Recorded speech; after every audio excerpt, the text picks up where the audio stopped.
안녕하십니까? 몸과 마음의 치유를 지향하는 하이슨 힐링하우스가 여러분과 함께합니다.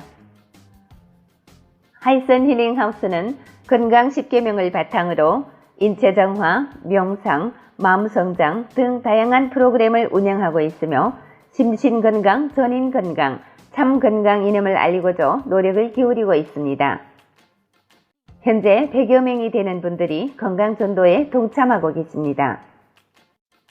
당신은 몸이 아프십니까? 당신은 마음이 아프십니까? 저희 하이슨 힐링하우스의 대문을 똑똑 두드려 보세요. 건강으로 가는 길이 보일 겁니다. 이번 달 읽어드리는 책은 대한발효해독학회 고문을 맡고 계시는 대구한의대학교 김세현 명예한의학 박사가 지으신 바이러스 공포 이겨내는 방법, 면역력 키우는 장내 미생물입니다. 지금 온 세상이 바이러스 공포의 도가니에 빠져 있습니다. 아마도 지금처럼 건강이 각광받고 있는 시기는 없는 것 같습니다. 요즘은 나라 정부에서도 면역력의 중요성에 대해서 강조하고 있습니다. 지금처럼 바이러스 변종이 심하고 백신 개발도 어려운 이 시점에 모두가 한 가지 알고 있는 사실이라면 바이러스로부터 내 몸을 지키는 방법은 자기 몸이 면역력밖에 없다는 거죠. 자, 그럼 면역력을 어떻게 키울까요? 그 답안을 오늘 읽어드리는 이 책 속에서 찾아보도록 하겠습니다. 무병백세의 꿈은 인체의 뿌리 장 건강에 달려있다. 건강한 장이 면역력을 키우고 바이러스도 잡는다. 건강 10계명 인체 정화 프로그램. 이젠 선택 아닌 필수. 오늘 읽어드리는 내용은 제4장 거름이 땅을 살리고 발효 배양물이 장을 살린다 중에 세 번째 부분이 되겠습니다. 복합 발효 배양물이 놀라운 효과. 중국 훈춘에 사는 이 미화씨는 복합 발효 배양물을 통해 장 정화에 성공한 후 신장 질환에서 완치된 예다. 미화씨는 17살에 신장 결석을 앓았는데 그 이후로 신장에 물이 차는 수신증이 자주 나타났다. 수신증은 신장 내 신우와 신배가 붙는 증상으로 수녀관이 좁아지거나 소변 역류로 인해 나타나게 된다. 미화씨는 2017년 3월 왼쪽 신장 수녀관 협착 진단을 받았다. 병원에서는 스텐트 시술을 권했다. 스텐트 시술은 시술 후 협착 여부를 살핀 뒤 다시 제거 시술을 시행해야 하는 복잡한 과정이 뒤따르게 된다. 딸아이 입시가 겹쳐 집을 비울 상황이 안 되다 보니 차일피일 시술을 미루었다. 그러던 중 미화씨는 그해 11월 연변에서 열렸던 내 건강 강의에 참석하게 되었다.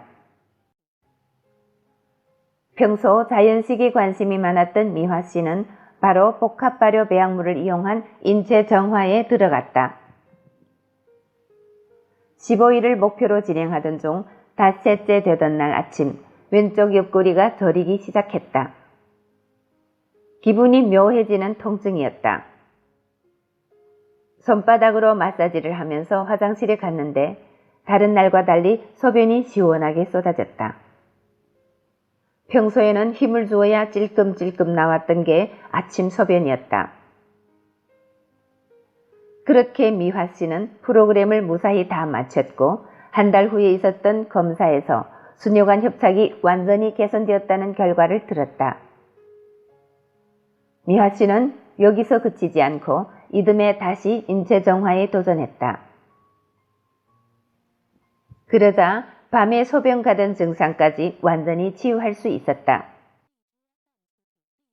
인체가 병이 들 때는 장, 간, 신장 순으로 병이 든다. 인체에 독이 쌓이는 순서가 장, 간, 신장 순이기 때문이다.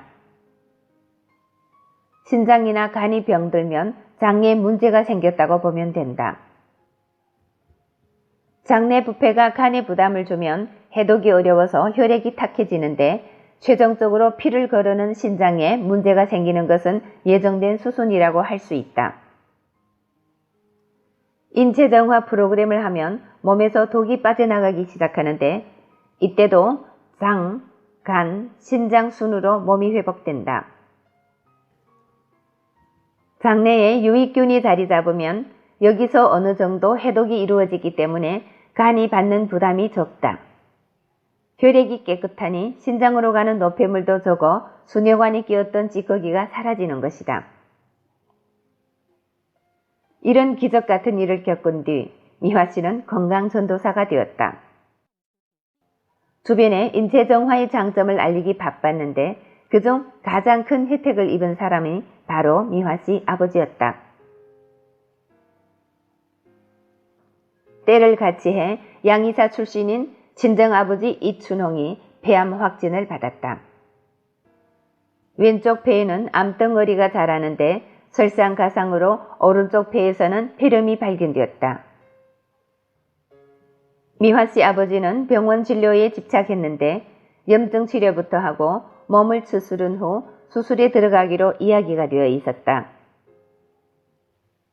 하지만 미화 씨는 저체중인 아버지가 수술을 한다고 해도 항암 치료를 못 견딜 것을 알고 있었기에 반드시 인체정화 프로그램으로 낫게 하리라 마음먹은 바가 있었다. 다행히 염증은 빨리 잡혔다. 이제 아버지를 설득하는 일만 남아 있었다. 미화 씨는 한국에 계시는 고모님에게 전화를 해 아버지 마음을 바꾸어 줄 것을 부탁했다. 고모님이 적극 돕기로 했다. 오빠, 김시현 박사님이 한국에서 10만 명이 넘는 사람을 인체정화로 살렸어요. 여기 한의사들도 다 인정하고 있으니 우리도 믿고 한번 해봅시다. 오빠 연세에 수술이 얼마나 위험한지 아시잖아요. 뜻밖의 일이 일어났다. 아버지가 흔쾌히 인체정화를 하겠다고 대답하는 게 아닌가. 고모님이 간곡한 호소도 호소였지만 진짜 이유는 따로 있었다. 훗날 아버지가 이렇게 털어놓으셨다.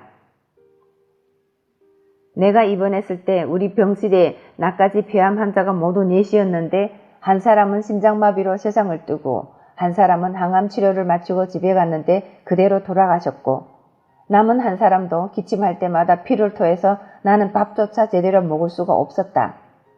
더 이상 병원에 있고 싶지 않았다. 아버지는 아버지대로 인체정화에 희망을 걸 수밖에 없었던 것이다. 2주 만에 집으로 돌아온 아버지는 전보다 더 야위었고 기침이 늘었다. 숨이 차서 바로 누워있지도 못했기에 이불을 등에 받치고 비스듬하게 앉아 있어야 했다. 밤에 잠도 제대로 못 주무셨다. 본격적으로 인체정화를 시작하게 된 아버지는 건강 10계명대로 살려고 애를 쓰셨다. 운동 삼아 산책을 시작했는데 처음에는 너무 힘들어 몇 번이나 들어오기를 반복했다. 그렇게 2주가 지났을 때 아버지는 드디어 산책에 성공하셨다. 복합발효 배양물이 뭔지 먹는 것도 없이 대변이 엄청 많이 나오는 게 신기하더라. 오늘은 오전에 1시간, 오후에 1시간, 2시간 나가 걸었다. 그뿐이 아니었다. 젊어서부터 아버지는 위염으로 고생했는데 효소 단식에 들어가자마자 위염 증상이 사라지고 혈압이 떨어지고 툭 하면 코피 터지던 증상도 멈추었다고 한다. 혈압도 130, 80선으로 안정되었으며 전립선도 좋아져 오줌 줄기가 제 모양을 갖추었다. 미화 씨는 아버지 몸이 좋아지는 게 반가웠지만 내심 호전 반응이 없는 게 이상했다.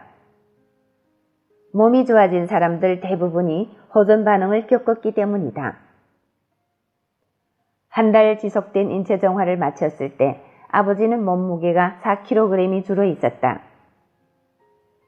체중이 너무 빠지면 안 되겠다는 생각에 미화 씨는 식사를 병행하면서 복합발효 배양물을 섭취하는 간헐적 단식을 40일가량 더 진행했다. 그렇게 70일이 지나던 어느 날 아버지가 미화 씨에게 감기 증상을 호소했다. 기침, 콧물, 피 섞인 가래가 시작됐다며 약을 좀 먹었으면 좋겠다고 하는 것이 아닌가. 미화 씨는 아무래도 호전 반응이 찾아오는 것 같아 약은 드시지 말고 다시 완전 효소식을 해보는 게 어떻겠냐고 권했다. 아버지는 그렇게 하겠다고 했다. 그 이후 누가 보면 더 증상이 심해진 게 아닐까 싶을 정도로 혹독한 호전 반응이 찾아왔다. 기침할 때마다 가래에 검은 핏덩어리가 섞여 나오더니 곧이어 진누런 가래가 나왔고 나중에는 코딱지처럼 들어붙은 마른 가래가 나왔다. 아버지는 내가 몇십 년 동안 기관지 천식을 앓았는데 어디 붙어 있었는지는 몰라도 그게 나오는 것 같다 하며 호전 반응을 도리어 즐거워했다. 나았나 하면 기침이 시작됐고 심해졌나 하면 다시 나아지는 일이 반복됐다. 하지만 자기 병은 자기가 안다고 아버지는 결코 이런 증상이 나쁜 징조가 아니라는 것을 알고 있었다. 그렇게 9개월간 인체정화에 매달린 결과 아버지는 승리했다. 폐암 크기가 쪼그라든 것은 물론 흰머리가 검은색으로 바뀌었고 얼굴색이 밝아졌으며 기침 가래가 사라졌고 밤이나 낮이나 화장실 드나드는 증상이 사라졌다. 그리고 매일 2시간씩 걸어도 피곤함을 모르는 건강한 신체로 바뀌었다. 미화 씨 아버지는 그때 수술 안 하기를 얼마나 잘했는지 모르겠다 하고 좋아하셨다. 네, 오늘 내용을 읽노라니 제가 또 많이 울컥합니다. 아, 내가 이미화한테 이렇게 고마워하고 있구나. 주체할 수 없는 내 감정을 읽으며 나에게 새로운 생명을 갖다 준 내 생명의 은인 이미화 선생님께 다시 한번 감사를 드립니다. 제가 유방암 확진을 받았을 때 춘하는 이제 죽는구나 그러면서 딱 친구 둘이서 붙들고 엉엉 울었다는 이미화 씨. 오늘 사례의 주인공 이미화 씨는 저희 대학 동창입니다. 제가 수술과 항암 치료에 매달리고 있을 때 저한테 이런 자연요법을 전해준 생명의 은인이 바로 저희 대학 동창 이미화 씨입니다. 저에게는 천사 같은 제 생명의 은인이기도 합니다. 우리는 살아가면서 예의치 않은 불행을 겪게 됩니다. 그리고 또 그 불행을 딛고 일어서면 우리는 또 크나큰 축복을 받게 됩니다. 병에 걸려 그 암흑 속에서 헤매던 그때는 잘 몰랐지만 지금 이 아침 돌이켜보면 그것은 나한테 크나큰 축복이었구나. 내가 인체정화를 만나게 되었고 또 다른 한 명의 은인 김세현 박사님을 만나게 된 겁니다. 김세현 박사님께서 인체정화 건강혁명의 횃불을 들고 전 세계로 지금 나가고 계십니다. 그래서 저는 제가 중국에서 그 건강혁명의 횃불을 받아들기로 결심을 한 사람입니다. 제가 여기에 오기까지 많은 도움을 주신 분들께 감사를 드립니다. 저에게 인체정화를 체험할 수 있게 도와주신 이미화 씨, 그리고 안도려양원 장왕국 원장님, 그리고 멘토로서 제가 새로운 길을 걸을 수 있게 항상 이끌어주시는 김시현 박사님께 다시 한번 감사를 드립니다. 감사로 가슴이 벅찬 이 아침, 오늘도 이 방송을 함께 해주신 여러분 대단히 감사합니다. 여러분의 건강, 풍요, 행복을 기원합니다. 오늘도 좋은 하루 되시고 내일 이 시간에 또 뵙겠습니다. 상해에서 건강전도사 이춘아가 여러분과 함께 했습니다. 감사합니다.